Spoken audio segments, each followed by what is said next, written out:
strategic move Eddie is making for AJ? Why are you not thinking, let's get him set up for kind of animal? If that was years and years and years ago. Like, Clarissa is a way different fighter from when she was back in. Thanks to those joining me live and to those that will be joining me on our defenses that she's had to have recently. You know, she's pulled people. All right, what's going on, everybody? Welcome to another edition of the Roundtable about tribalism. I don't think tribalism is necessarily bad. I just don't think it has to be. I don't know what he think he sees or what he think he know. But he going to the hospital, bro. Like, bro, you not winning that fight. You guys mentioned, I think, D-Style, you mentioned him versus Regis Prograis. I'd love that. Sounds like a old. I don't need you, you know, and PBC and others, in my opinion, it's like, oh, this is my guy. Like, there's a relationship. Flat out, it's tough, and we call box, and we go to the end of the round, and then that would say, what do you mean by acting black? That's a fair question, but a participant of trash talk knows. And they're announcing a fight 3-4 months from now, and he ain't gonna fight. I bet you anything, he's not gonna fight somebody as good as John Ryder. All right, welcome to another edition of the Roundtable. We are back with an outstanding panel as always. We are being joined by George Zepeda from the Zepeda Boxing Podcast. Welcome back, George. And Jeff, Hot Boxing Minute is back in the house. Woo! And the lovely Christina Lopez. She started shaking even before I said her name because she knew it was coming. And Manny and the Vivo! Back in the Roundtable. Thanks for having me, guys. Anytime. So let's just jump right back in. We're going to recap a fight from this past Saturday. William Zepeda versus Maxi Hughes. Dominant win. He was favored to win, but I have to say he was even more impressive than I anticipated after seeing how, Maxi Hughes did against George Kambosos. I thought this would be a little bit more competitive than it turned out to be. But now people are questioning, can William Zepeda be the man at 135? We still got Shakur out there. We got Tank Davis. We got others out there. Can you make an argument that this guy is the man, and how does he match up with the rest of the division based off of what we saw this last Saturday, D-Style? First of all, great performance by William Zepeda. Just dominate the fight from beginning to end. I knew it was pretty much over the moment I saw Hughes trying to fight fire with fire from round one. I just don't. Like, what are you doing? Going fire to fire with Zepeda here. You're not going to keep up. Zepeda, he had a slow warm-up round with just 80 punches round one. And then after that, it was, I keep hearing people say, the guy throws 100 punches a round. You should better apologize to Zepeda. He throws like 100, probably 110, 120. Like, this dude throws more than 100 punches around outside of round one. And that is amazing. He's not going to punch himself out. That's waiting for him to do so, and you're not going to beat him fire to fire. You're just not going to do it. I saw Hughes, poor guy. I mean, when I was watching the fight, I was like, Hughes, shit. Like, the whole time, I kept saying his name, just not intentionally. It was like, Hughes, shit, he's getting his ass beat. Like, the whole time, and I'm going to tell you right now, he couldn't keep up with that pace. He was getting sliced up. I saw him say, he don't even hit that hard. It doesn't really matter, does it? Because it's like a swarm of bees, right? Sure, one stings you, you could take it, but it's just coming over and over. And I'm telling you right now, not a lot of guys are going to be able to take that, especially not with getting caught up in a firefight with Zepeda. It's going to take someone who's a really good outboxer, someone who could keep moving and make him pay and keep movement in the fight in order to beat Zepeda, or somebody that could outwork him on the inside. But I don't really see that many technicians like that in this weight class. This guy holds a record for most punches thrown at lightweight. This guy is throwing more. He's averaging more punches thrown by a mile than any other fighter in the sport. And if somebody wants to say, well, that doesn't matter, what matters is what you land. He's also landing the most punches by a mile per round than any other fighter out there. It's going to take somebody with you're gonna need a good engine, and you're going to need a very, very high boxing IQ and that and not get overwhelmed in the moment. All right. I think he has a shot against everybody. I know it's a hell of a statement. I'm not necessarily saying I would favor him against everybody, but he has a realistic shot. Like, I do wonder, okay, Shakur, can you take that constant pressure, right? And do you have enough power to keep him off of you at the same time? And I just don't know if Shakur's grab and hold style is going to be effective against Zepeda, because that's another thing Zepeda's good at, is fighting the clinch off and using it against you. So Shakur's going to have to find another way to win that fight. I thought Devin could have beat him, but Devin's no longer in the weight class. I don't know if Lomachenko could beat him. I just think it's too much volume. I just do. This guy's a swarmer. I would. And I obviously think he destroys Kamboza if Kamboza happens to somehow beat Lomachenko. So the fight I want to see, though, is Vaquero Navarrete versus William Zepeda. That I don't even care who wins that fight. That is a hell of a fight. And I'm all for it. All Mexican battle. And I think that would be a war, quite frankly. And can Vaquero Navarrete handle the pressure Zepeda and can Zepeda handle the awkwardness of Navarrete? We'll see if that fight ever happens, but those are my thoughts. So, George, talking about Shakur Stevenson, looking back at the fight with Dos Santos, he was moving a lot. He was negative, as D-Style likes to use that word a lot. Code word for the guy was moving a lot, not initiating offense, right? But will he be able to get away with that against a guy like Zepeda? Because Zepeda is not just some caveman lumbering forward. This guy got quick feet. He knows how to throw feints before he comes in, sets up shots very well, changes levels, cuts off the ring. This is a whole different kettle of fish, and I think it would be a whole different set of challenges. What say you? Well, I agree with D-Style. Zepeda, I have likened him more to like a young Chavez, senior, not junior. But just a buzzsaw coming at you, swarming you, like D-Style said. That is a very difficult style to beat. The style that could beat him, I'm a Jersey guy, Shakur Stevenson. I think he could, if he can keep him off him. He's not going to run out of gas. He's going to keep coming. I love his style, Mexican style. Most of my fighters fight that way because it's the way I fight. But even though I am Puerto Rican, I love the Mexican style of boxing. I lean towards that. But with the people from the island fight differently than the people from New York and New Jersey, the Puerto Ricans. But his style is very entertaining. I think he's going to make a lot of money. I think he's going to be one of these Mexican fighters that they get behind. But Shakur Stevenson, I think, D-Style, you're right. I think Devin Haney beats him. He's not a longer division. He's just a bigger guy. And he can outbox you in several different angles.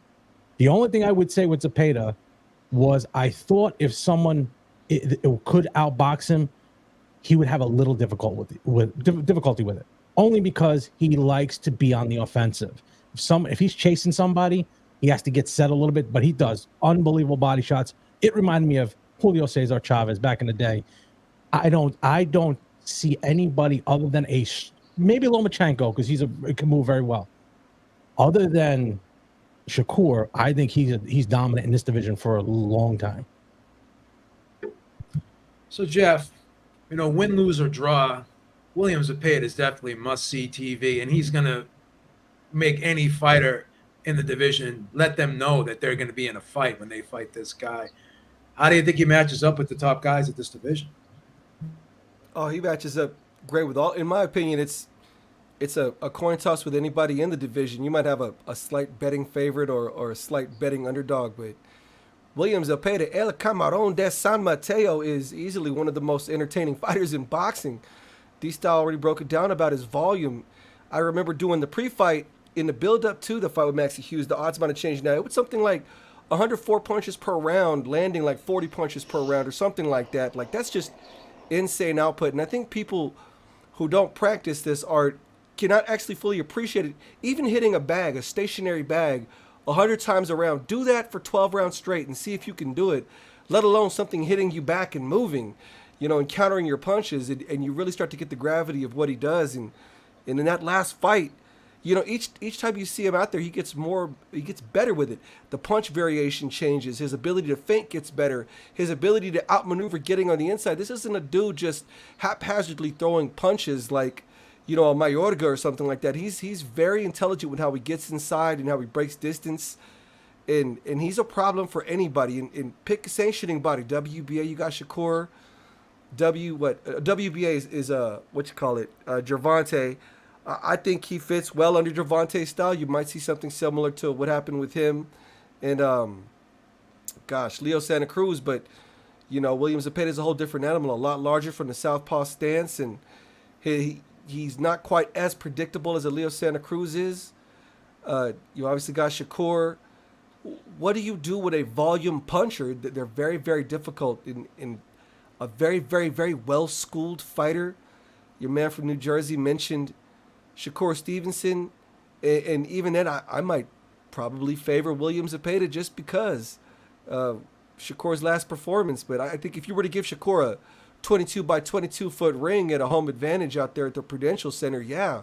But stick him out there on the West Coast in Vegas or Los Angeles, and it might be a whole different fight. Stick him in a 20 by 20 or something smaller. It's going to be an entertaining fight.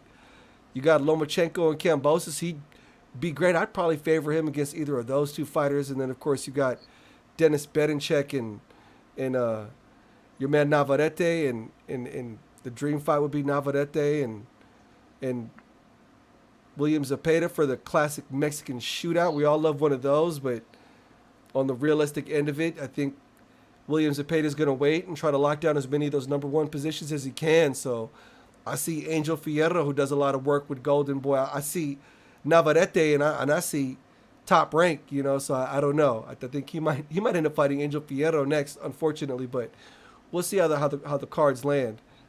But yeah, William Zepeda is not one to underestimate. He's clearly one of the top dogs in the 135 division, so you can't underestimate him. I mean, you'd be a fool to. Christine, I think I've found my new favorite fighter at 135, and I'm going to ride this horse till the end, man. I think this guy could be the man at 135.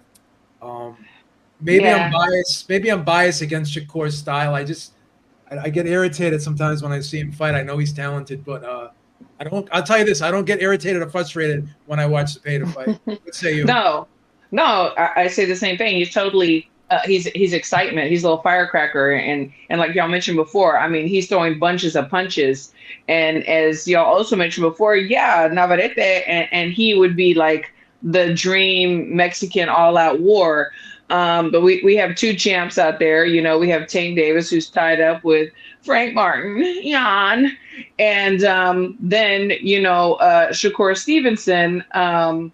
And so even though his last performance was somewhat boring and a snoozer, he was all over the ring. I do believe that his legs and his range could give him a slight advantage, over Zepeda if he can keep him off, as long as he doesn't get hit.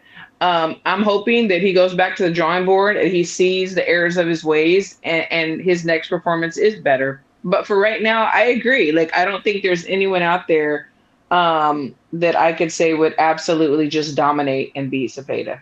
He's the guy right now. So Manny, I mean, Zepeda, he wanted all that smoke after the end of the fight. He was calling out everybody. And even Bob said, hey, we could do this Shakur fight in July, no problem. One person's name that De La Hoya didn't mention, because he was calling out names after, was Tank, because he knows Tank's not going to jump into the fray. I hate to say it, but that's just the way it goes. Let's break down a potential William Zepeda versus Shakur fight. I think that's one of the good options. Talking about two guys that are just like not even in the elite level yet. Maybe Shakur's a little bit more advanced than Zepeda, but we can't part ways with the root of Zepeda, and that's the whole different story about this. And you said something that people are going to watch this guy moving forward, and it's been like that. He's been so patient enough to be able to get some opportunities. We had an opportunity a couple of years ago to have him on our show, and we learned so much about him outside boxing that's what makes the story that people want to see inside the ring. and then having that patience enough to continue to build himself in throughout. Right now, he can match with anyone in this division, and I totally agree with you guys about his performance, his punches, the amount of punches he throws, how tough he is as it pertains to, cornering you and following you in. And, we got to see him in the distance with some of the elite level guys. But right now, everyone that's on 135, I think right now do have a chance for him in that. I mean, talk about Navarrete too. I think so too. If you tell me right now you're going to match Zepeda against Conceição, what do you think is going to happen? Navarrete had problems with Conceição. Does that make sense? So the whole thing about this, it's got a bigger and better story. I'm going to tell you to you right now where he come from, but also where he's training. Who is he training with? All right. J Panda. What's happening in his camp?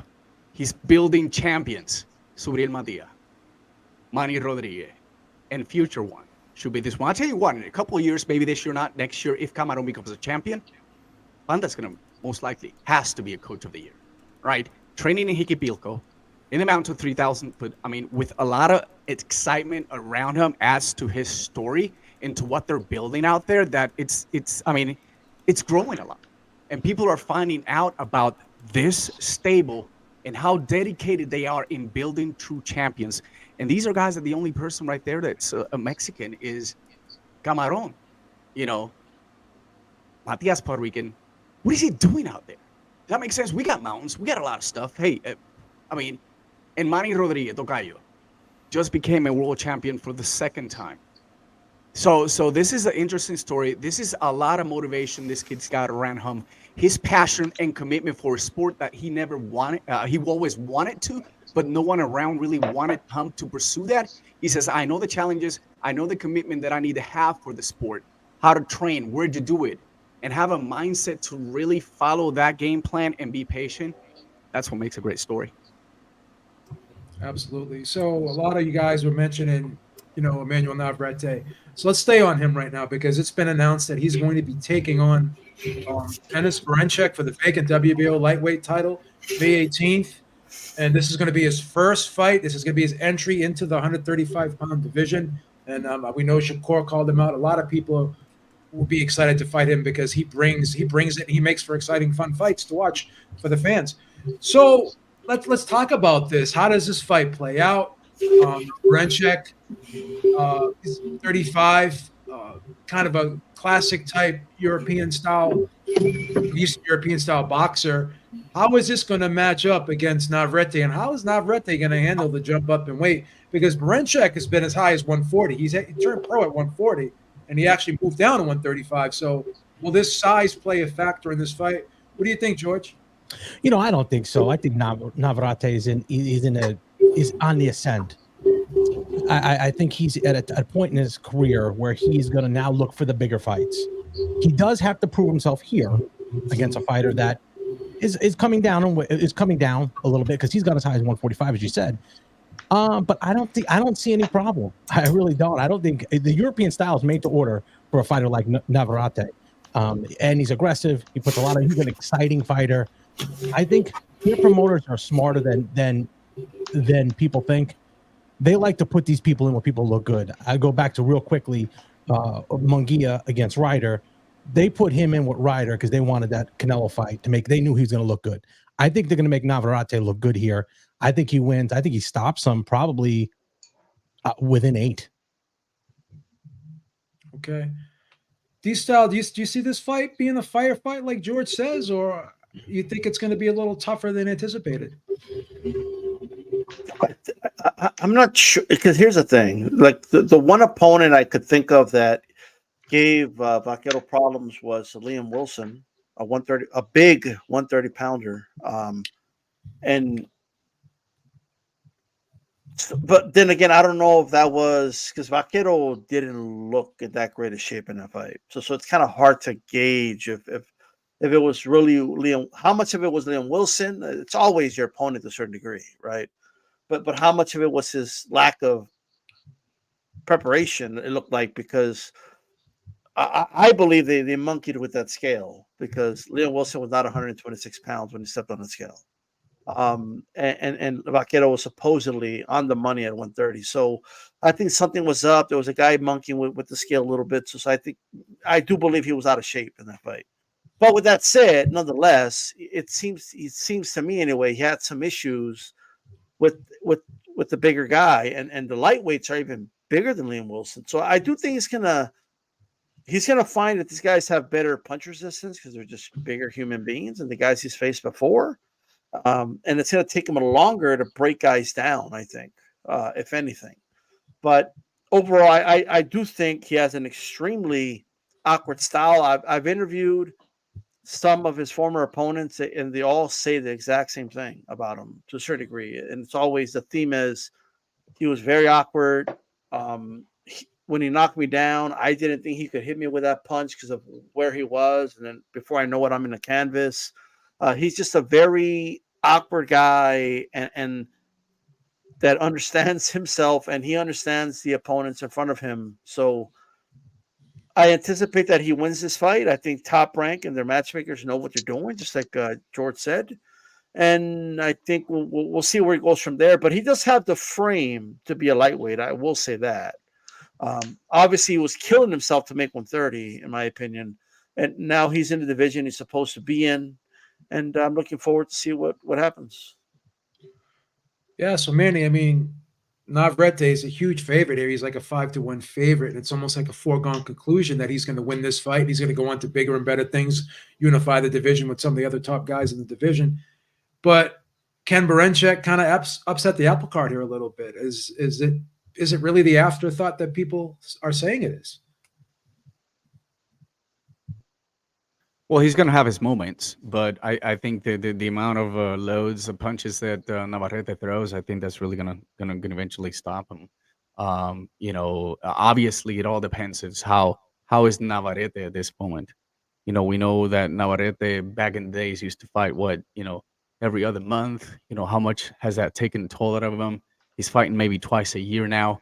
Is that maybe a little bit more inactivity to keep him on the momentum he used to have when he was fighting a lot throughout the year? Is he getting to a point he's getting burned out? I mean, he's a guy that throws over 500 punches per fight, and so it eventually takes a toll on you. A lot of people expected something different with the Conceição fight, but sometimes it's not your night. Sometimes maybe you're a little bit overtrained. Maybe you're probably not in the shape you're supposed to because you're probably underestimating your opponent. Maybe he'll come back in a different state of mind. I think I've always said it. Navarrete, the first thing he's got to do is get into a strict nutritional diet that can help his body heal properly. But it's difficult being Hispanic. I mean, you want those taquitos, you want all that kind of stuff. And so, but the talent is there. I think he's got the crowd behind him. He's a star right now. He's a champion of a lightweight, and people are going to after him. And this is he still wants more, and he wants those major fights. He wants that Shakur fight. You want possibly maybe, hey, Tank Davis, which most likely, I'm always waiting for that, right? These are the fights that really make sense at 135. And when you are considered and even thinking that there's a possibility that he can beat any of the other guys, that makes it exciting. So I just hope he comes back in a better shape and that he can prove that, hey, he still got some vaquero in him. So Jeff, Manny makes a great point there. Was that just an off night with Conceição, or could that spill over into this fight, or is it more to it than meets the eye, basically, with Navarrete? I think it was in the Conceição fight. I think a lot of boxing fans were just dismissive of Conceição, and also in the situation Conceição was in. In that fight, it was a make or break for his career. He needed to at least put on a good performance, which he did. He really needed to win because Conceição had lost every big fight he had stepped up in so far, and for being an Olympic gold medalist, expectations were high. He's got the country of Brazil on his shoulders, so I didn't think anything of it. I think the more telling fight was the Liam Wilson fight, because I don't think there's too many boxing fans that did not believe that to be a long count or not be a long count. That was like a good 16 seconds. Liam Wilson, by all accounts, should be the WBO super featherweight champion. And that was, I believe, if I'm not mistaken, Emanuel Navarrete's first time moving up in weight. So we all know Emanuel Navarrete has some difficulties making. There's always strange stuff with Navarrete in weight. I've worked 3 Navarrete fights, and it's clear you can look at his body frame, and in judging by the way he looks during weigh-ins, he doesn't like that aspect of being a professional fighter. The whole making weight, watching your weight, drying yourself out. He just looks miserable, and he's had difficulty in the past. Denys Berinchyk is not one to overlook. He's a colorful dude. I've seen some of his fights. He's from that Ukrainian school. He's got a deep amateur pedigree. He's got Olympic experience. I think like a silver medal, if I'm not mistaken. But he can switch stances very fluidly. He's got that in and out style, great with feints. So he can't be a problem, and he has some power. So I wouldn't just automatically dismiss Denys Berinchyk. I'm partial to Navarrete. I'm a Cowboy fan, so I think Emanuel Navarrete wins this one too, but he is going to struggle greatly against Denys Berinchyk, and an upset is not outside the realm of possibility, as with any fight. But I think the biggest thing is him moving up in weight for the first time against a guy who's fought at heavier weight divisions, and it really all depends on Navarrete. He's an odd character, man. Like 1 week before his last fight with who was his last fight? It was it Conceição? He was at the convention in Puerto Rico hanging out with Oscar Valdez, and you're just like, don't you got to fight in like a week, bro? What are you doing? Like, that's him. He breaks all the rules, and I think at some point with those kind of guys, somebody at some point always exposes that, and maybe it's Denys Berincyk's night to expose that. I don't know, but you can only be a rule breaker for so long in the sport before that unorthodox approach to boxing catches up to you. And somebody that's got some really decent footwork and some decent technique and timing catches you slipping. Got you. Yeah. Shout out to Chauncey Pearls. He says 100 to 200 million to fight Benavidez from the outsider looking in. Sounds like a duck, according to my casual fan homies' thoughts. Well, I still think that fight happens in September. I think a lot of this hullabaloo that's going on between the two camps is kind of just the theatrics, in my opinion. I've been saying that the whole time. Yeah, I've been saying it. I said early last year, I was like, we're getting Munguia, we're getting Benavidez. It's gotta happen. It's gotta happen. And everything that, because in the interviews, if you really analyze what they're saying, Jose Sr. ain't making sense. Samson ain't making no damn sense. Canelo's in interviews now wearing glasses because he's a bad liar. They're all blowing smoke up everyone's ass. None of their stories make any damn sense or anything they're saying. So I think they're just building up the fight. I think David Benavidez is going to come out on some Demetrius Andrade in the post-fight after the Munguia fight and probably make a big scene to really, really build up the momentum on it. But I think we're getting a fight. That's what my spidey senses are telling me. We're getting the fight, and it's the biggest fight at 168 pounds. I don't care what anybody says. I don't want to hear that Munguia is just as big. No, it's not. Okay? Like, I'm just going to put that out there because ain't none of you picking Munguia. All these people say, oh, yeah, the Munguia fight. But I have yet to meet a person that's picking Munguia to win the fight. No one up to it. Well, like literally nobody. Here's another point, D-Style. You're not hearing people say, oh, he has to fight Munguia. They are saying that when it comes to Benavidez. No one's demanding. Again, this is no shot at Munguia. I don't hate the fight. I'm going to watch it. I don't have a problem with it. But it's not David Benavidez. Let's just be honest. Let's stop pretending that it's just as good. It's the same thing. Don't try to give me a hamburger and tell me it's filet mignon. And Canelo's smart. He's a businessman. I mean, he's going to sit back. Everybody wants this fight. He's like, I want this amount of money. So until I get that money, and he's going to get it, and then he's going to fight it. He's not ducking anybody. He's not afraid, but he knows what he feels he's worth. And right now he's calling the shots. So why not sit back, fight somebody else until the money's right? I would say this. I was going to say really quick, if it is a game, they're just playing and hyping up the fight. I hope that's the case because I will go on record right now. If he doesn't fight Benavidez in September, it's going to be a bad look.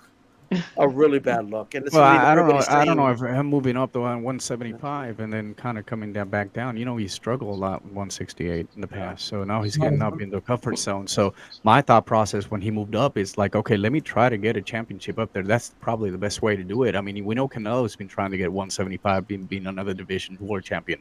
Wouldn't that be a great scenario? So to my understanding, in order that to happen, I think Benavidez has to part ways with PBC. They don't have the money to pay them in that.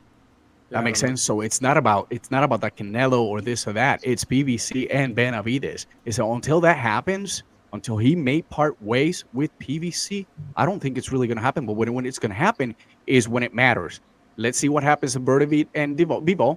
and then he might take the winner of that one if he becomes undisputed. It makes more sense for me over there. But I do agree it could happen now in September. But I would prefer to do it later on. I don't think Benavidez coming down back 168 after fighting 175 later on could be as effective. Not sure. Maybe I don't know. I don't like it either, Manny. But it's just it's a back. I still think he'll do it. I still think he'll do it anyways. It may backfire. I just think that Canelo's going to end up fighting Berlanga. No, September. No. I'm pretty confident. That would suck. Yeah, I'm pretty confident. I mean, I'm pretty confident we get that Benavidez fight. 60 million again. It was kind of convenient that he threw out that $100 million offer because he knows what's up. He knows what's been thrown. Like he knows the numbers. Saudi's been talking to him too. So again, he knows what's on the table. Both guys know what's on the table. And what D-Style said, I think the money is going to be too great to pass this up in September. I think this is the plan. I think PBC wanted to get as many fights out of Canelo as possible before they put him in there against David. And now if he loses to David, you got a rematch clause. You got another fight out of Canelo. So this is 100%. A win-win for them. And I'll tell you right now, like to me, like if for anyone that has hope that this fight happens, look, Jeff made a great point. Canelo's out here wearing glasses, right? Like why is he wearing glasses? Not like he has a black eye or anything. And the other thing is he did kind of like when before he said 150 million, like he did try to hold back like a laughter. Like there was a little bit of like 150 million. Like I don't know. It's something I noticed. That fight's gonna get done. I'm telling you. I feel good about it. I think Canelo only has a one fight deal with PBC, so I think he can go. He can go where he wants, but guess what? They're gonna keep paying him. I mean, they got the Amazon budget. They're gonna keep paying him, and I think they have the money to pay him. Eddie said that they couldn't afford him. That's why we talked to him. Eddie said we talked to him, and PBC outbid us. We shall bring him to Saudi Arabia and let him entertain over there, and they'll pay them. They'll pay him. Shout out to Chauncey Pearls once again. He says good points from the star-studded panel. Okay, so Christine, let's bring this one home with Navarrete. He's had some close calls, dodged some bullets. And he's going to be in there with the guy who's a pretty skilled, smart, experienced, technical fighter. So he's got to be on point, man. If he's off a bit, all these other big fights go out the window. What do you think? No, it's true. And I think this fight is closer than people think. I mean, as some of the panel had mentioned, matchmakers know what they're doing and this and that. But I think this is going to be a fight where the managers and the coaches are like, what were these matchmakers thinking?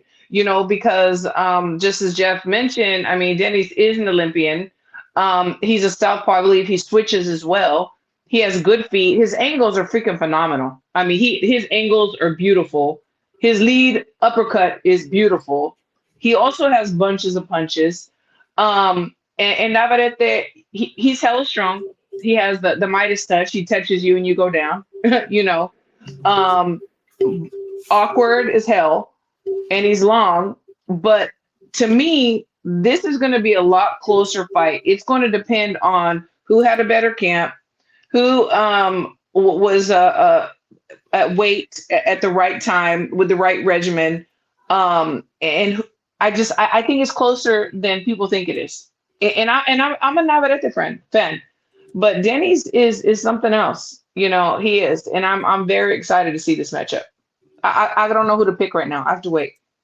Yeah, it's going to be a fun fight. I think it's going to be a fun fight. I think both guys are going to fight hard. They're going to bring it. I think it's going to be very aggressive. It's going to be very offensive-minded. And I'm looking forward to it. Yeah, I think this fight is, people may look at it and it may fly under the radar, but I think after watching this fight, I think we're all going to be happy at the end of the day. The next morning, waking up, it's going to be a good fight. Absolutely. So let's talk about this other topic, because this is kind of mind-boggling to me, because no matter what happens, people just seem to complain. And no disrespect to Keith Thurman, but this is kind of like a blessing in disguise to me. I think the Sebastian Fondura Tim Tszyu fight is very intriguing. I know people are saying Fondura's coming off the knockout, he's coming off the layoff, but I challenge anyone. Name 5 fighters. Name 4 fighters at junior middleweight better than Sebastian Fondura, because he arguably he can beat anyone on any given night. In my opinion, I think he's that good, and his size and his volume definitely presents problems for anyone. And I go back to that Mendoza fight, and he was winning every round until he got hit with that shot. But again, credit to Mendoza. He gets the W. Full credit to him. We're not taking anything away from him. So this late substitution for both guys, again, Tim Tszyu is going to have to fight a southpaw. He's going to have to fight a guy 6'6". And Sabastian Fondura was in there with someone similar, not the same. I said similar. I'm not saying he's the same, but similar to Tim Tszyu. More similar for him than Tim Tszyu's change of opponent for him. So who does this hurt more? How does this affect both fighters, D-Style? What do you think? So I'm not going to do a breakdown right now, but we'll say that I'm personally going to say that for next week. But I do want to say this to answer your question directly. What is this like? The more I think about it, I think it favors Fondura. Like, it just does. It doesn't mean I'm favoring him to win. I'm favoring Tim Tszyu to win, but he was preparing for a Keith Thurman, and not only that, they've changed opponents 3 times. Okay, now I don't care what anybody says. The reality is, Tim Tszyu's team had already hired sparring partners, and we're already sparring southpaws early in their camp in preparation for Lubin, right? So when Lubin comes out and says, "Oh, he don't want to fight me," I think you got to go talk to Al Heyman and PBC, bro, because they were told that you were asking for too much money, and they're the ones that pay you. So you got to go talk to them about that. It's number one. But after that, they switched to Keith Thurman, which means they went to orthodox fighters. So they said bye-bye to their sparring partners, southpaws, and it went back to orthodox, right, to prepare for Keith Thurman. And that was the bulk of the training. And then last minute, as we know, Keith Thurman got injured, bicep tear, I believe it was, and he's out. And they flew in 2 very tall guys, but they're still not as tall as Fondura, like 164. I think Fox, the one for the welterweight, he's one of them. And then you have like another guy, I forget his name, but even they're not as tall as Fondura. So it's very interesting. And how much are you going to get? Complete. I talked to Glenn Jennings, his manager, and of Tim Tszyu, and like he admits this is a complete 180 to Keith Thurman, the complete opposite. Different height, different stance, different style. The challenge you bring is different. Fondura's a handful for anybody, man. I believe I know what the outcome's going to be, but until that happens, Tim's going to have his handful. Like, this guy throws a lot of punches. And I understand that's part of that's one of his weaknesses, because he gets hit easy. And I think that will ultimately be his downfall. But until the downfall happens, until the towering inferno goes timber against Tim Tszyu, until that happens, it's going to be a hell of a fight. And Fondura's also hurt guys. He's rearranged the face of Lubin in their fight. Okay, he's destroyed dudes in there. And I don't care what anybody says. Oh, but Mendoza beat him. And Tim Tszyu beat Mendoza. So, therefore, Tim Tszyu's going to beat him. But that's not how it works. If that's how it worked, then tell me why Ramos beat, Mendoza. Mendoza beat the Towering Inferno. And, of course, Fondura, he got knocked out by Mendoza, though.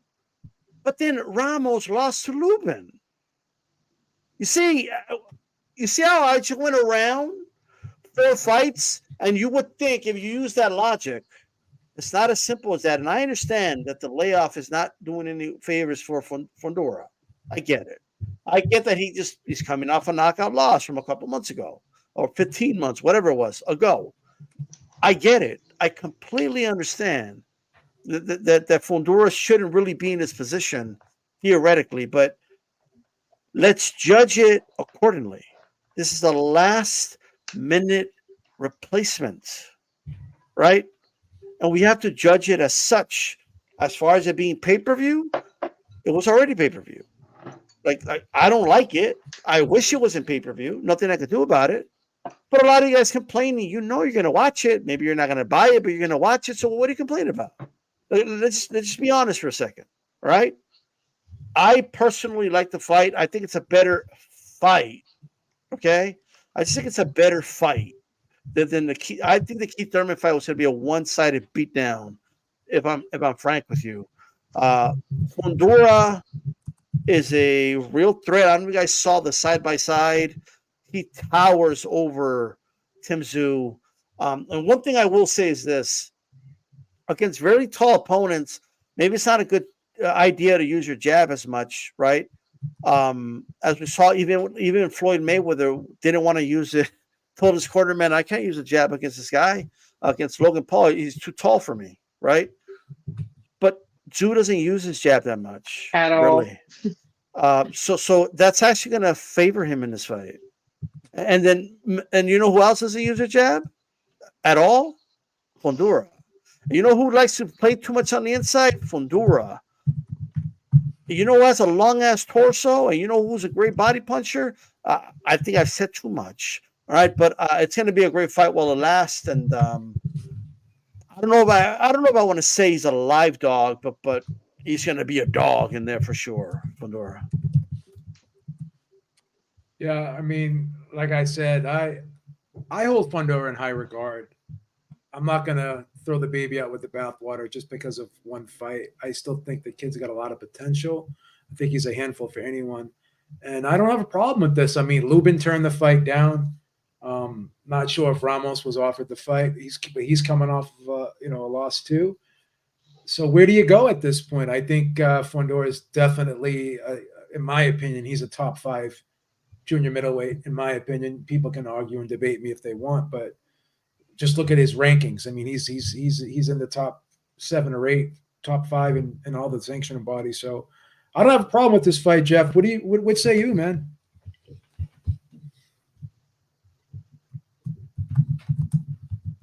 I think you're on mute, brother. You're on mute, Jeff. First things first. Shout out to Keefe, one time, sometime, never time, once upon a time, Thurman. Your man Juan in the comment section said, I wouldn't doubt the PBC knew that Thurman wasn't going to make it. I'm not one for conspiracies, but I can understand that. I can understand that. You can get Keith to sell the fight, then all of a sudden he's injured. I don't think that happened, but it's funny. I've seen that theory floating around. I think as far as who has to, let's assume it's not a conspiracy and that it's an honest injury that happened. I believe the late minute switch up definitely favors Fondura as far as having to adapt. You've seen pictures of Tim Tszyu out there training with Michael Fox and some other 6-foot-tall middleweights. It's a southpaw. I think one of the key things to take into account with Sebastian Fondura was he was winning on all 3 judges' cards, including mine, prior to his loss to Mendoza. And I haven't heard anybody interview him recently, but I would think if somebody was to ask Fondura, what did you learn in that fight against Brian Bala Mendoza, was to calm your ass down and stick to your fundamentals and stay behind that jab like you were doing in the early part of that fight. If he can calm down and, kind of nullify that urge to go full Mexican and just chill and use his reach, he can make it a very, very difficult fight for Tim Tszyu. I'm still favoring Tim Tszyu because, he's riding that wave of confidence with some really high-profile wins. But I think Sebastian Fondura is a very live dog in this. I would not dismiss him. I don't, like you said, Joe, I don't throw fighters away off of a single loss. And having to adjust less than 2 weeks out, what does that give you? Like a week of sparring, a week and a half to hey, let me get some southpaws that are 6 foot plus? Good luck with that. I think for Sebastian Fondura, I think Boacek stylistically is more problematic because Boacek likes to spam that overhand right, and if you want to take down a giant, spam that overhand right. And that was one thing Boacek was really good at. Mm-hmm. So now he's got to deal with, Brian Bala Mendoza. So that's going to be an interesting matchup in and of itself. I favor Tim Tszyu. Sebastian Fondura is a very live dog. I wouldn't be shocked at all if Sebastian Fondura pulls this off, but I got my hopes set on the Tim Crawford fight. I mean, Tim Tszyu, Bud Crawford fight. So I'm going with Tszyu by decision. I think it's going to be a tough fight. Yeah, I like that pick too, Jeff. Christine, like I just don't think this is going to be that walk in the park that everybody thinks it's going to be. Just because Fondura got knocked out by Mendoza, that doesn't automatically mean that Tszyu is going to do it. Just like D-Style said, I think he's learned. I think he's learned from that fight. And again, it's an awkward style for anyone. I don't care who you are. I don't care who you are. Absolutely. Yeah, I just kind of wonder where his headspace is. I mean, you know, after a knockout, you wonder, is he going to be a little gun shy? Is he going to be thinking about that, not wanting to get hit again? Or is he going to be like, you know what, this is my time to come back and shine, and I've just got to do things differently and totally prove myself that this is where I belong. So I just wonder where his mental headspace is, you know, because obviously if he has that in the back of his mind about not wanting to get knocked out, that's going to be a problem. And he's not going to do what he usually does. You know, I'm teasing D-Style because I know Tszyu's his guy. But, you know, he doesn't need a jab, you know, because, you know, Fondura is right there. He doesn't use his range very well. He's going to be there. And he has a great overhand. Just like Jeff was saying about the overhand, I think that is going to be the key, the ticket, you know, to get to Fondura. I really do. I'm favoring Tszyu, but again, as you said, I'm not throwing out Fondura, you know, because if he's got the right headspace, he's got something to prove. Absolutely. I got a question to ask, Christine. How did you interpret Fondura's body language after the knockdown to Brian Mendoza when he didn't get up? Was he done, or did he choose to just sit it out and was like, that's it, I'm toast? You know, I think that we know that if he would have jumped right up, it wouldn't have been good. And I think he knew that. I think that he felt like I better just stay down. That's the way I saw it. Like, I'm just going to stay down. Like, it's okay. Because sometimes if they jump up too quickly, it's just worse. It ends worse. And he would have been stopped eventually, in my opinion, you know, especially after just being knocked down like that. But, you know, that sometimes it means something in the next fight and sometimes it doesn't. Sometimes it's like, you know what? I'm going to prove myself now. I got something to prove. It's funny you say that too, Christine, because I said something very similar to D-Style, if not pretty much the same thing. It's like sometimes when you get knocked down, you get your wits back about you in your head. You get that oxygen. Yes. The oxygen comes back and you're cognizant, you know, mentally. Yes. But you don't have your legs back yet. Like, so Exactly. He probably was like, I don't have my legs and I don't feel strong enough to get up without my legs. Which is very 100%. mature. He wasn't emotional. It was a very mature, to me, choice to make. It's like my head recovered, but from the waist down did not. So if I get back up, I'm going right back down again and probably out. I don't have my legs under me to fight this guy off me at this point. So he probably would have. If he got up, he probably would have started wobbling and stuff because he just didn't have his balance underneath him. Exactly, newborn baby deer. Yeah. Yeah. So that's what I believe. Same. Yeah, that's what I believe happened. You know. Same. Yeah. So George, like I said, this just doesn't look like a walk in the park to me, like everyone's saying. And I don't have a problem with the fight. I think this does present challenges for Tim Tszyu, and it's actually a good fight that you would want on your resume. A guy who's very high-ranking guy, who's a former interim champ, whatever. This guy was highly touted before that one punch. I mean, I don't have a problem with this fight. No, only in boxing do you lose and get a unification bout in your next fight. I mean, although I will say this. It is a better fight, I think. I know D-Style and Beeb, you know that I am training for a fight, okay? I'm 48, okay? And I'm not on the level that Keith Thurman is or whatever. Keith Thurman, at this being so inactive, you're going to get injured. That bicep tear is the same bicep tear I had. About 3 months later, I had a bicep tear on the other arm. It's just he's at a point when you're not active enough. You're not going to be in that kind of condition. Your body's not going to heal that. It's not going to heal as fast as it could. That being said, and Christine and Hot Boxing Minute, you guys, that was a good question you guys had. Good point.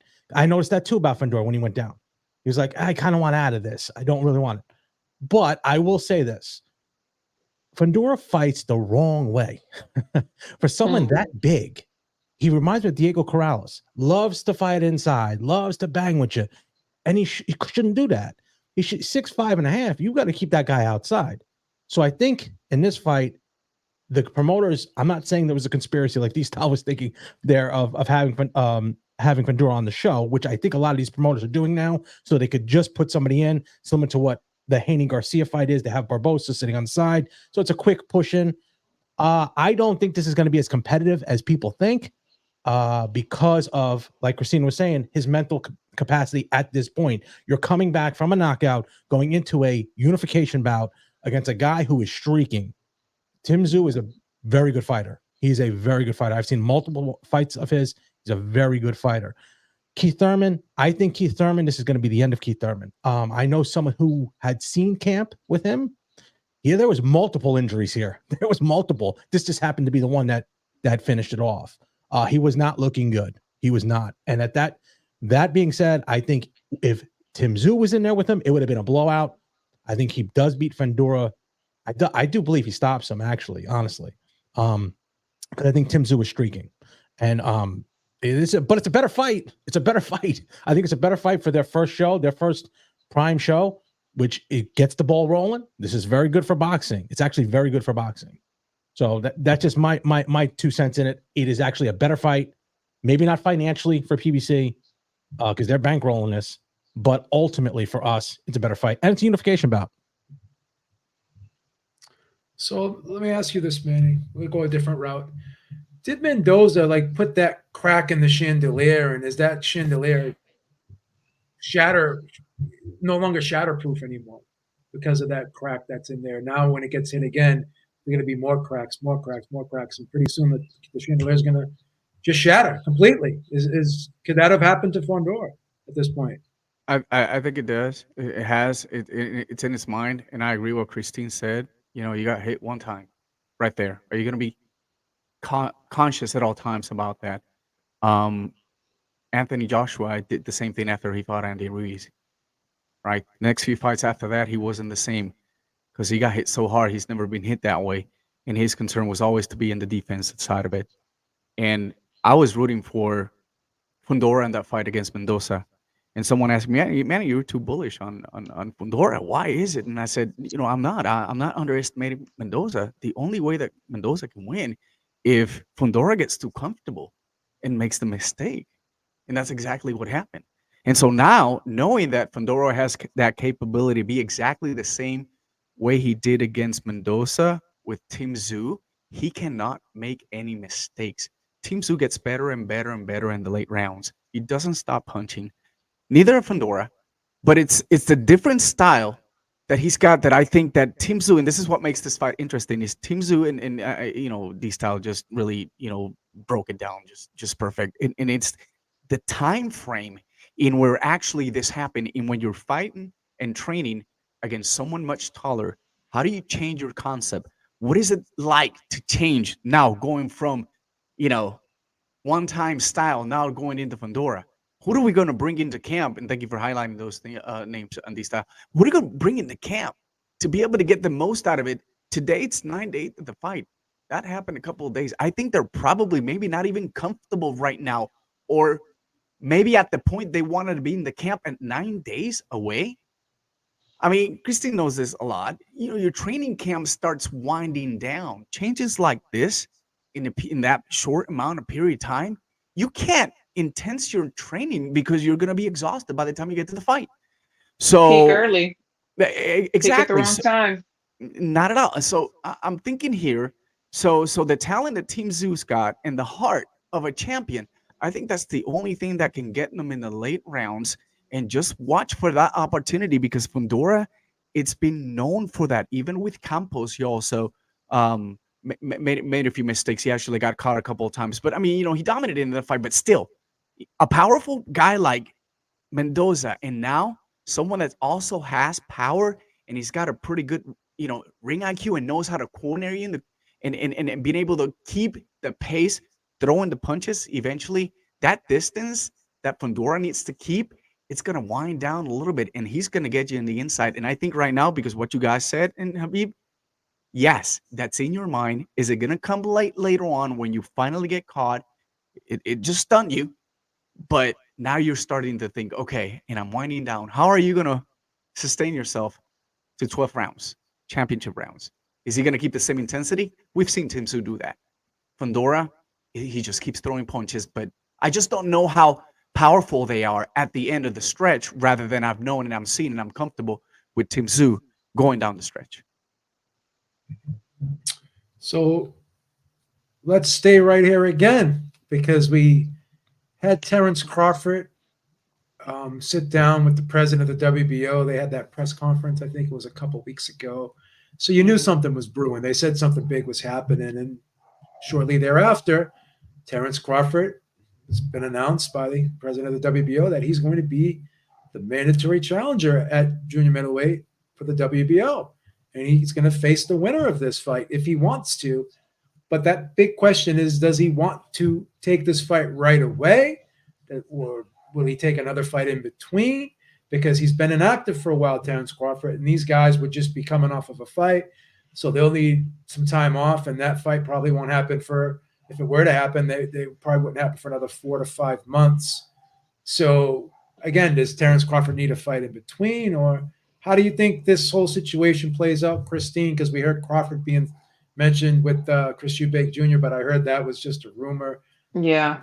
I mean, they're trained by the same guys. Yes, that's what I'm saying too. So I don't know. Do you think that Crawford's just going to wait for the winner of this, or do you think he has a fight in between? How do you think his situation? I mean, if I just have to like put my own guess out there, I think that he'll just go into this fight in 4 or 5 months. I don't believe that he needs a fight in between. And honestly, who would he fight? Like, who could he fight in between that we would be satisfied, or that we would be, that's cool, that's good. I want to see that. I think that this is the next thing for him. And right now he doesn't have a lot of damage at his age. And I know that he's stated many times that he doesn't want to go on forever. He's going to retire, before he has to retire. So keep the damage, or keep the punches to your face at a minimum, So I think he's going to go straight into this fight after. I really do. And he's always in the gym. He's in shape. He spars. I know it's the same as a fight, but he's not just waiting, 6 to 8 weeks before a fight to start getting ready. Yeah. What do you think, George? I mean, because again, Crawford, I would say he's the best fighter in the world, in my opinion, but still, it's a long layoff, and he's been talking about moving up to, he hasn't been talking about it, but there's been rumors about him moving up to 160. He's even said he wanted to go up to 168. I know he's the mandatory, but is he going to exercise, is he going to exercise his mandatory status? Is he going to take this fight right away, or is he going to talk to Paco and say, maybe, can I have a fight in between? What's the smart move here? Well, let's look at it this way. We just talked about Thurman taking time off. Not good. That's not good across the board. Does anyone on this panel think, other than me? I don't know if you guys think this way. I think this way. Crawford has to fight at some point. We're approaching 1 year for a guy who was on top of the world. Huge fight. Has a parade at his home. He's on TV shows. He's on podcasts. I haven't heard nothing from him. Now he's training. We see the videos of him training, but the inactivity could hurt him at 38.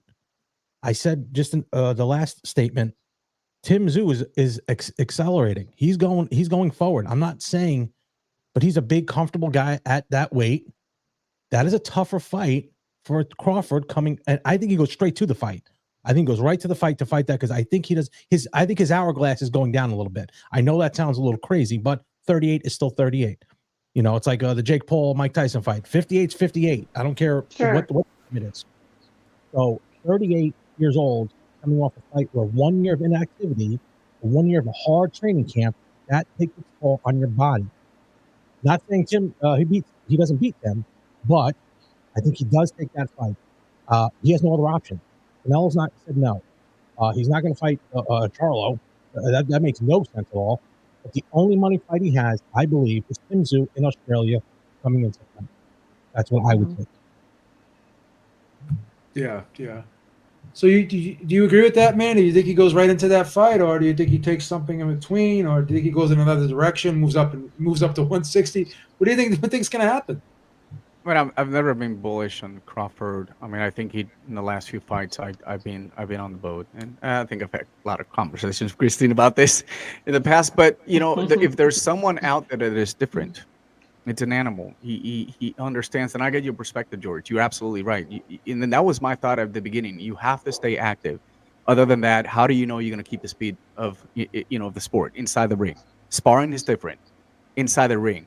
But the adrenaline you get inside there. Plus, on top of that, this is basically a different animal. And someone that I have to agree with Christine, although he is not fighting, hasn't been active, July 22nd will be a year, he still shows that potential inside the ring and the commitment he's got for the sport.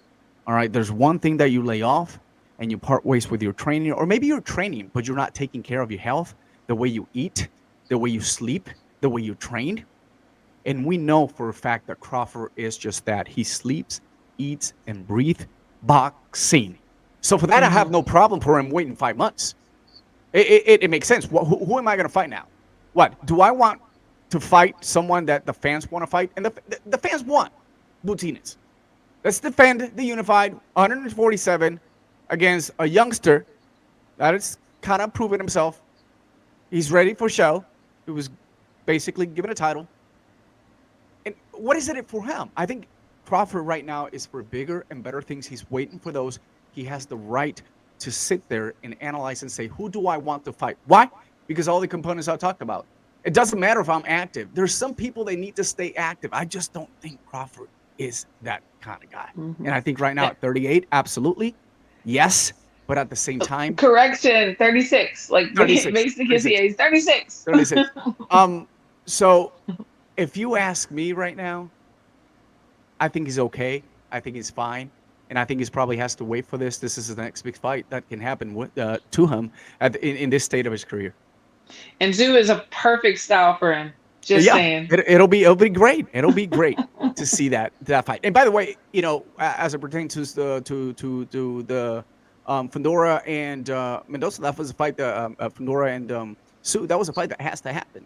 And we knew for a fact that if that fight would have happened, the next in line would have been Crawford. Problem is that things got delayed, and now Crawford stayed waiting. But I wish it would have not, because it was going to be a no-brainer. The winner of Fondura and Tszyu, it's all lining up. Yep. Yeah, I mean, Jeff, we talk about, fighters being inactive, and it's never a good thing, but there's just something special about Terence Crawford. I mean, like Christine said, every time you see him, outside the ring when he's at fights, and he seems to always be in the gym. He never looks like he's out of shape, never lets himself get too heavy in between fights. He's a guy that takes care of himself outside the ring very, very well. But you just never know. You never know if something's going to affect somebody until it affects somebody. You could say, okay, it's never been a problem before. And of course, it's never been a problem until it becomes a problem. And like George said, Tszyu's got momentum. Crawford had momentum, but kind of lost it because all this time in between.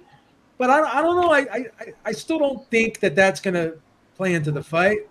What do you think with Tszyu having the momentum, Crawford maybe not having that same momentum Tszyu's having? But again, the skill gap is really great here, in my opinion.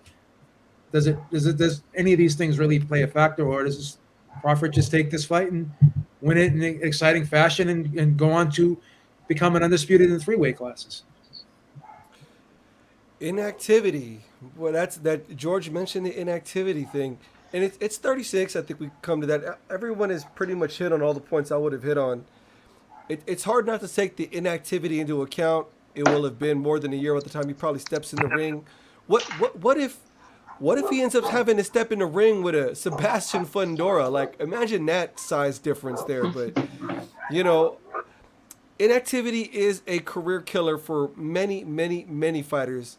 you get rare greats like a Floyd Mayweather or a Sugar Ray Leonard, and I do believe that Terence Crawford might be cut from that cloth. It's a mix of his dedication to staying healthy, the lifestyle that he lives, and the depth of his toolbox is just how many tools he's got. All of them: front foot, back foot, lateral movement, switch hitting, counter punching. Like it's ridiculous. It's ridiculous. He definitely has more tools in his box than Tim Tszyu does, and Sabastian Fondura. The physicality of Sabastian Fondura would probably make it very, very interesting. But you know, I don't know. It's hard for me to not be biased, being a Crawford fan myself and having watched his career for, goodness, I don't know when I started following the Ricky Burns fight or something. I don't know. It's been quite a few years with Terence Crawford, and I've enjoyed this ride because I have been telling everyone until my face turns blue, he's going to win. He's going to knock this dude. Watch this. He's going to win. I'm telling you, this is that dude. You know, and he's got that nasty in him. That's just who Terence Crawford is. He's a nasty, mean, vindictive person inside that ring. And I think his just nastiness inside of him is all-time great level nasty. So as far as that 154 division, is there a bigger money fight for anybody in the division outside of Gervonta Davis? I don't think there's anybody else that has a bigger track record of actually selling pay-per-views and selling out arenas than Terence Crawford. So I'm sure all the other competitors in that 154 division, if given the opportunity, would gladly step in the ring with Terence Crawford. And, you know, you throw that fight out there in Australia against Tim Tszyu, or you can put that out here in the States against Sabastian Fondura, you know, throw it in Omaha, Nebraska. Why not? I don't know. It's hard not to favor, you know, Terence Crawford. I'm a dreamer. I'm on that John Lennon nonsense.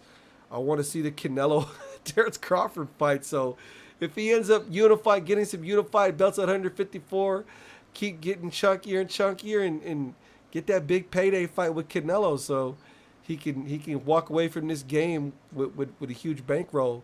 Because, you know, I've gotten my money out of being a Terence Crawford fan, but yeah, and just to clarify, Terence Crawford, I would pick in that fight. I would, because I bet against Terence Crawford every time and I lose.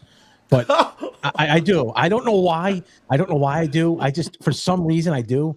And I even call him 38 and he's 36. I give him 2 extra years. It was that's a terrible mistake by me. But I do like Terence Crawford. I do. I don't want to, people like get on me that I hate him. I don't. And you're right, Jeff. He is a nasty dude. I've seen him all the way up in the amateurs. He's a very nasty guy. And not mean. Has a wrestler's mentality. He's a big time wrestler.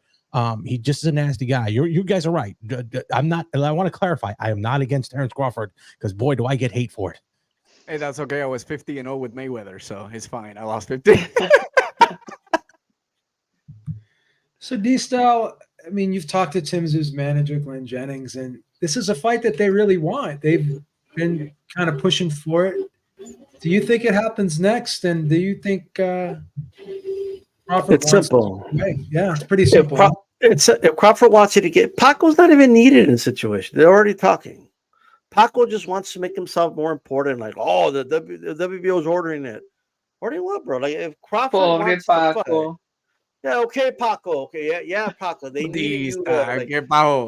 Like, Paco. Like, chill out, Paco. Like, Paco ain't needed. Yo, why is everybody just tell him happy birthday? It was his birthday the other day. Yo, but Teach him to get a little shine, bro. Let him have a little shine. Why is everyone acting like, oh, Paco just broke the internet, like, because he ordered the fight? Like, I mean, just think about it for a moment, right? Let's say, like, Paco, like, let's say for whatever reason they can't come up with an agreement, but the WBO is ordering it, you know, so you got to do it, Tim Tszyu. Okay, let Paco stay relevant. Come on. You think Crawford's gonna take 30%?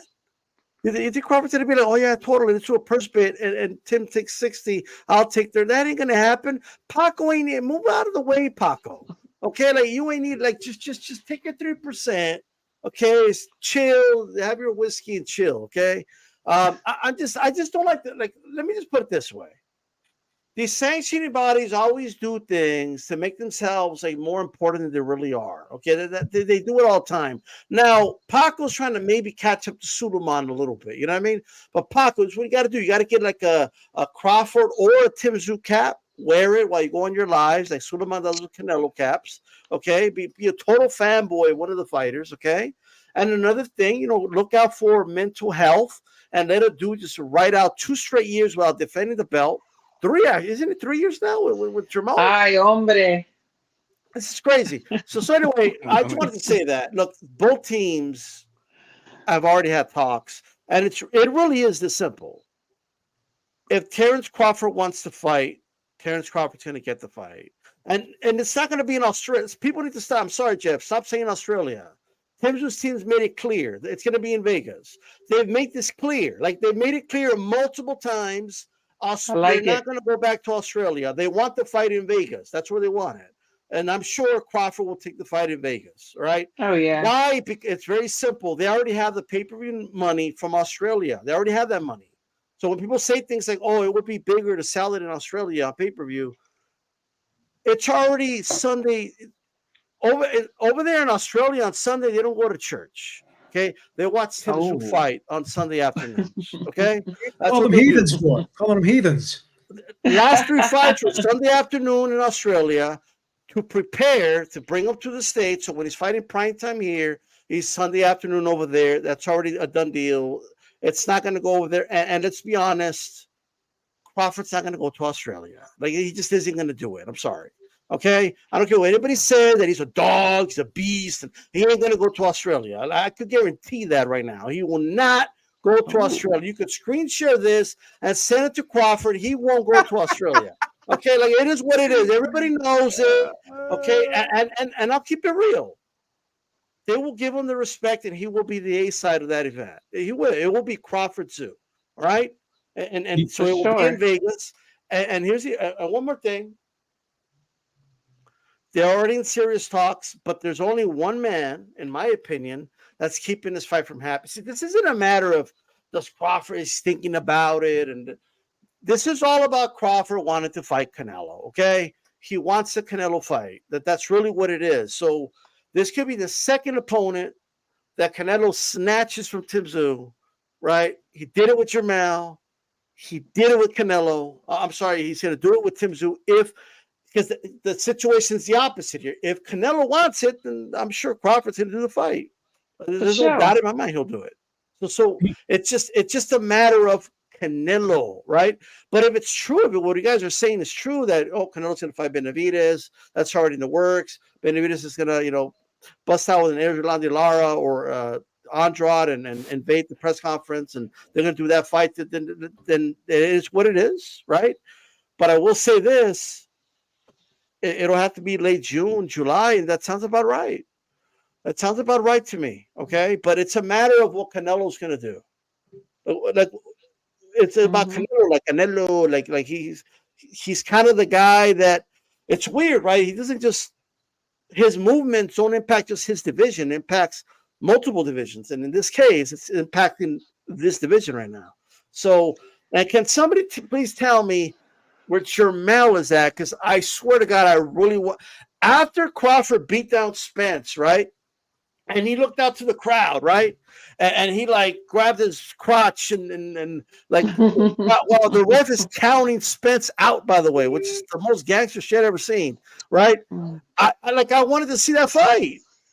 Like I really wanted to see like Jamal Crawford. Like I would love to see that beat down because that's what it would be.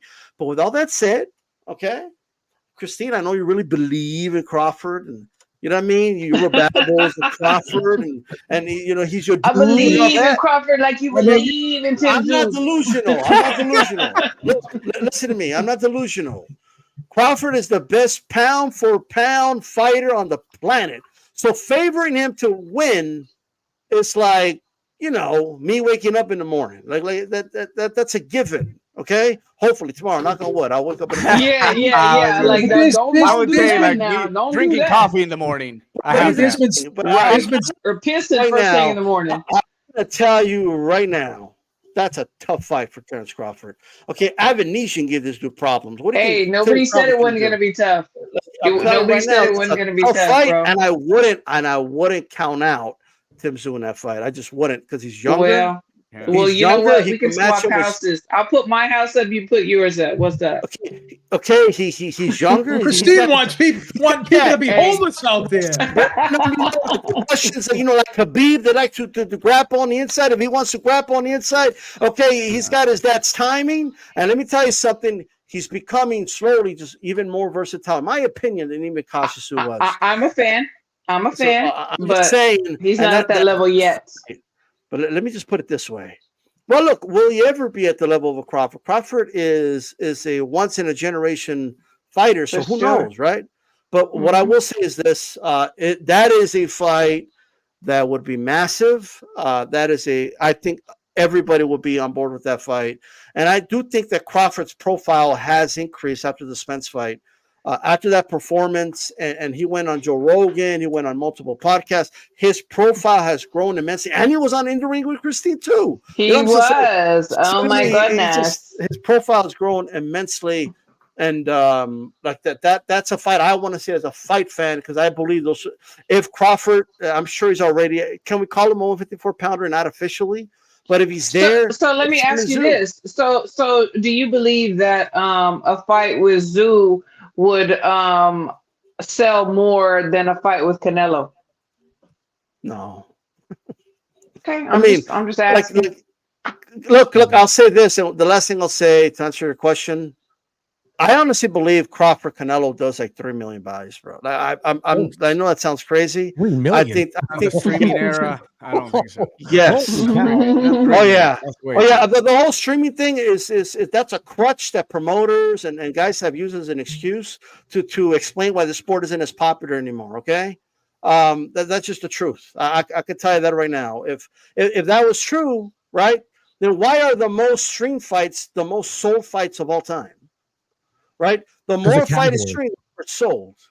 The casual fans, I think casuals, and they do it because they don't want the signal or the channel to go away and miss. Okay, the number one fight, the number one pay-per-view sold fight ever in history is Pacquiao versus Mayweather. Do you know which is the most streamed fight, illegally streamed fight of all time? Pacquiao Mayweather, right? Yeah. So people tell me, only 100. No one bought that fight with Keith Thurman and Barrios because they're all streaming it. No, the man wasn't it just wasn't that high. That's what it is. I just putting that out there. So I stand by what I say. Crawford Canelo does 3 million, and in the U.S. I would say Crawford does about 400,000 to 500,000. And for the record, I am a Tszyu fan. I think he is great, but I got to rattle your cage, and Bud's the guy. Just saying. It's all good. I'd like to have D Style as my marketing guy. I can tell you that. Right? But he's expensive. Yeah. I hired my him. concern is that you hired said him. earlier that about Paco Alcácer, but Mauricio Suleiman can strip someone out from a title. Mauricio Suleiman can demand someone to be mandatory, and you're telling me that Paco Alcácer can't do that stuff with the WBA? I mean, that's what they have to do. So I just want to throw that out there just in case you forgot. It's equal balance thing. So D-Style, you think that Paco's just doing a little virtue signaling right now? Is what you think? Man, Paco just wants to be like the reason Tszyu Crawford has. Like he ain't needed, bro. Like Paco, like he's a sweet little old man, and you're giving him stick for. Hey, what are you doing? Both sides have already had. Look, both sides have had very serious conversations already, and it's just a matter of like, in other words, Paco's trying to involve himself in something that like Crawford don't need him, man. Like Crawford doesn't need him to make him the mandatory. I'm just saying, but I think he's a Paco hater. I'm just saying. Yeah, we should take him to the next WBO. I used to have a let's go. You know what? Let's go. I'll take you out there. Yeah, I love Puerto Rico. Let's go. I used to have a parrot, he'd be here on my shoulder. His name was Paco. You know what I mean? He would never shut the fuck up. Whoa! He would repeat everything I said, so it was smart. Paco. What is that all about? There's no need for that. Oh, and by the way, shout out to the Ring Magazine. Shout out to them. Crawford fight Tszyu. That Ring Magazine belt has to be on the line. You got to strip Jamal, man. It's a wrap. Yeah, for sure. All right, let's wrap up the show with the fight that's coming up this weekend, and this is a quintessential crossroads fight if there ever was one. This is Jose Zepeda. He's the fighter that never goes away. And he's in there with Dalton Smith, who doesn't have a ton of experience, but this is a fight where it's a step up for him, and this is a fight that he needs to fight and prove that he belongs. And this is a fight for Zepeda to prove it that he can still stay around here, right? I think this is a very intriguing fight. I've seen Dalton Smith. I obviously have seen Zepeda. Dalton Smith is a very aggressive fighter, and obviously Zepeda is an aggressive fighter. But Dalton Smith's a little rough around the edges, tends to load up with the right hand, likes to leap in with shots, lean in. And this, to me, this is not the style that really gives Zepeda problems. But if Zepeda has declined, like people have said, then it'll show up in this fight. I think this is a great fight. It's going to be a very intriguing fight.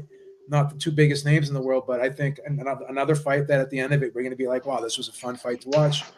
Jeff, is this a potential banana skin here for Dalton Smith? Because Zepeda is brought in as the opponent. I think it's an underrated fight. I think hardcore fight fans are probably going to be more in tune to this kind of fight than your casual boxing fans.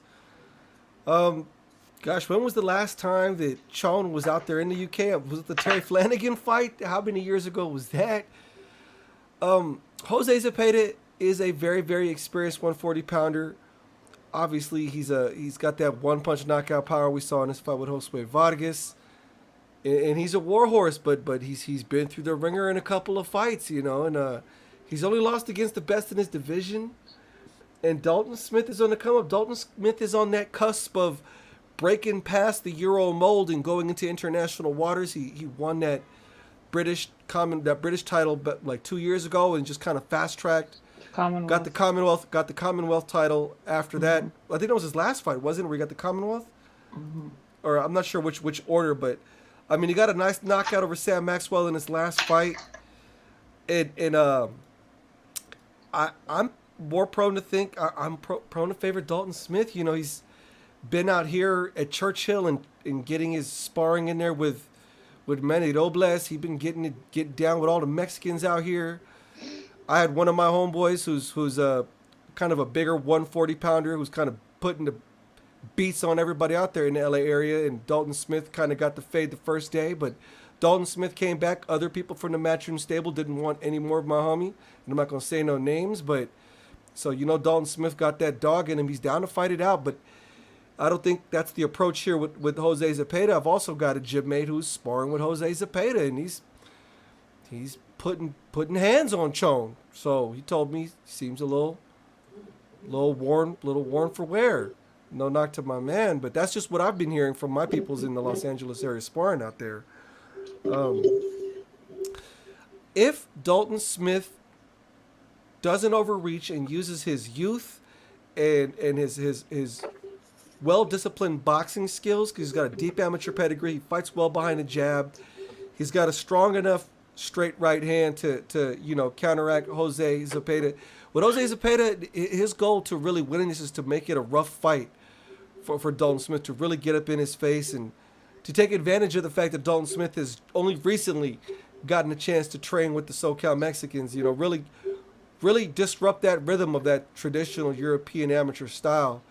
And regardless, I favor Dalton Smith to win this by decision. They're fighting in Sheffield in Dalton Smith's backyard, so I think this is Dalton Smith's fight to win. And it's sad it has to be Jose Zepeda, but I think in this weird rivalry we've been getting lately between the UK and Mexico, or Chicano fighters, I think this is Dalton Smith's fight by decision. All it takes is one shot, and we've seen Jose Zepeda do it before. Can he find lightning in a bottle one more time in this fight, D-Style? Well, first, a shout out to Jeff just leaking out that Zepeda's not looking good in sparring. I mean, Jeff, please. It's like He Pac didn't over name here. against Like, Tszyu. He didn't name names. He didn't name names. He did the honorable thing. It's But in here's the good deal. context, please. Look, and I believe it. I do think an older anyway, Zepeda, who's been, you know, a lot of wear and tear. I get it, but you know what? I just when those lights come on and it's time to go, I do think experience matters. I'm actually picking Jose Zepeda in this fight. I do believe that bomb of a left, that nice, beautiful straight left. I just think old boy's going to get hit by it, bro. I think Dalton Smith's going to feel it, and I think he's going to just you ain't a defensive dude like that, like Hitchens, bro. Like because you can't beat that dude either. Let's just put let's just put that out there, okay? So anybody say, oh, but he just like, I just think he's gonna, and I've heard this before. Like guys could look like there's guys that look amazing and they're amazing in sparring, and when the lights are bright, they just don't show up. And there's guys that they're having a horrible camp, they're taking beatdowns in sparring, and then all of a sudden the lights come on and they put it on. And Jones Zepeda, like this is his pattern, right? Somebody outboxes him, he comes back, boom, he blows somebody out. And if you pay attention, it's the styles, right? And I think I'm not counting out Smith. I mean, obviously he could do some damage, but himself, and he's the undefeated guy. He's coming in with a lot of confidence and he's dangerous. But I think that left hand's going to land, and I think the veteran's going to capitalize. Is what I think is going to happen. I think this is a miscalculation by Matchroom. It's not a bad thing. I think it's a great fight. It's a great matchup, crossroads fight. I think Jose Zepeda pulls off the upset. I think he knocks him out. That's my pick in this fight. It's D-Style makes some good points, Manny, but sometimes you got to take fights like this. You got to know. You got to know, right? And this is one of those you got to know type fights. Is D-Style right here? Half and half. And I'd say because this is Matchroom's hidden gem. And I love the way Eddie Hearn does things. Is I'm going to let it ride. And this is what makes champion. They have high hopes of this kid. Not only his left, his right hand, his combinations. He can throw you at the body and confuse you. He's got speed. He stands well. I mean, he's he's straight up, and he it seems like he's got a pretty good IQ. He hasn't seen a level of opponent like Chon Zepeda ever in his career, but this is the opportunity some of these youngsters have to start building into the legacy. And I think that even after the Prograis fight against Chon, I said, you know what? Yeah, I think Chon will be a gatekeeper moving forward. And he fought Najid. He fought okay, and then he came back again and lost against Higgins. I mean, it's like, is this the end of the career for him? Does he have enough in his tank to take upon a hungry young lion? That's the question here. And so, yes, there is the pedigree. If he's training well, if he's doing what he has to do to stay in the shape he needs to do against a youngster. I just love the fact, the gambling part of it. Why not? This is going to make it or break it. Regardless whether Smith loses or wins, he's still going to win because he's still going to move on with his career. But at the end of the day, Zepeda has fought the best of the division. Is it enough for him? It's a big gamble for him too as well. I mean, who knows? So I'm honestly, I'm going to tell you something. I'm going to root for Dalton Smith. I want to root for the youngster. I want to see something shocked in the sport. I want to see someone else coming up in that division. Why not? With Papa Hearn on top of that, making his moves and having confidence that he is going to open up what he's been knowing to know about Dalton Smith for so many years that no one really believed in. And I enjoyed some of the undercards that when he started fight with them. In the zone. This is a kid that's bringing excitement, and this can elevate him to the level into like starting to people think that he's no longer a prospect, he's a contender, and he can definitely contend in that same division, maybe in a few years down the line. Dalton Smith. Yeah. So yeah, both guys are rolling the dice here. Both teams are rolling the dice here. The question is, Christine, who's going to come up with the snake eyes? Well, right now I'm really believing that I like Dalton. Like he has a great amateur background, as we've talked about. He's precise, he's strong, and he's fighting in his backyard. So that's something else that's going to be going for him. You know, Jose Zepeda, he's been in some wars. We've seen the best of him. We've seen the not so best of him. I think in 2020 when he fought Ivan, that was some of the best that I've seen of him. And I think as of late, he's kind of, I don't know, leveled out and maybe gone down a little bit. He was in a war, you know, with Regis, and I started thinking, man, he's just not the same guy. I hate to say gatekeeper or whatever, but I think that he's going to be the guy that people are going to have to go through just to put him on their resume after this fight. And it's sad, but that's just how I feel. All right. Shout out to D-Style Boxing with the continuous disrespect. He says Paco is that guy that says he'll leave the tip after you already paid for the whole table, but just leaves $1. Okay, so hold on. Can I just say this? Come on. Can I say this really quick? I have sat at Paco's table a couple of times, and he paid the bill. Generous. I left the tip. Just saying. I'll be honest with you, man. I heard stories about Paco. He buys out the bar, man. Please. He does. Thank you. Please, He's generous. Please, the party's y'all ain't getting that any part of that 3%. You gotta go, D-Style. Y'all ain't gonna get a piece of that 3% or something. Like, you know what I mean? I'm just saying. I mean, you're the type of guy, D-Style, when someone says 99 cents and you give him $1, you're waiting for the change. I mean, please. And don't be hating on Paco because he has all the ladies. Okay, don't do it. It's okay. One day you could be there too. He's a good man. Very jealous. He's a good man. Not because I'm Puerto Rican. No, he is a good man. I love him. Of course not. He's a good guy. George, no one loves upsets more than me, and I'm gonna be honest. This could be an upset coming up on Saturday. What say you? Well, I feel like I'm the last leg of the baton here, coming around to get to the finish line here. But firstly, this has been a great panel. I've been around doing this stuff for a little bit now, and you guys are all full of knowledge and, man, putting me in my place, and I love that. That's fantastic, especially Christine. You put me in my place, Derek Crawford. And thank you. But I mean, great panel to begin with, and I'm honored to be on. What I say is this: this seems like the theme has been about inactivity, injuries. I know Manny's been talking about diets and getting discipline. I am going to go with the younger Smith in this one. Boxing is a rough sport. I mean, I've just been back in the gym now for 4 weeks, got injured last week, and now I'm back at it again. This is a rough sport. As your age catches up with you and you're in the wars, just the wars, even the sparring, you know, that in Philadelphia, we always say it's the gym wars that kill these guys. It's not the fights. It's the gym wars.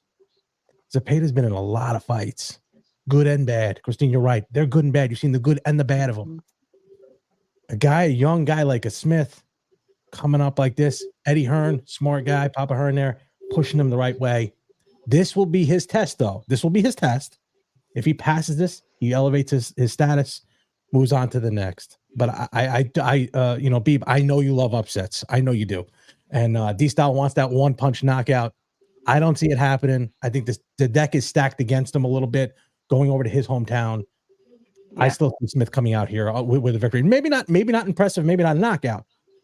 But I do see the wear and tear is taking its toll here on Zepeda. It's going to be a sad day in Shitfield. You know what I mean? It's going to be a sad day. Come on. It's how I pronounce it. Are you making fun of my Mexican accent? Ay, hombre. But here's the I've thing. been there. It's not Shitfield. The left, it's going to land, right? The veteran's going to do it. He may not be as good as he once was, but he's good once as he ever was. He could put it together. I believe in Jose Zepeda and Dalton Smith, good fighter, but I think people are putting too much stock on Jose Zepeda's last performance against Hitchens. And let's keep it real. Dalton Smith wouldn't win a round against Hitchens either. So, D, let me ask you this. What if he throws a left and Smith stands there? because he hasn't been tested yet either. We don't know if Smith can take it. What if he stands there? He'll hit Let him him with know, another base one. the kid. He'll hit him with another one. Good point. Good point, D-Style. Good point. I'll just shut up then. Good point. Keep hitting them till you break your hand. You gotta start showing Sheffield some respect here, man. You just shit That's on what I him. said. I just need to say, right? Please, you gotta start showing him some respect. You know, please. All right, that'll do it. Thank you, everyone in the chat. Thank you, everyone on the panel. This was a great discussion, and we will be back next week on D-Style Boxing's channel on Wednesday. Wednesday, that's right. Everyone have a great day. Thank Great y'all. night. Love to love you. Thanks. Wepa! Thank you, guys. What? No.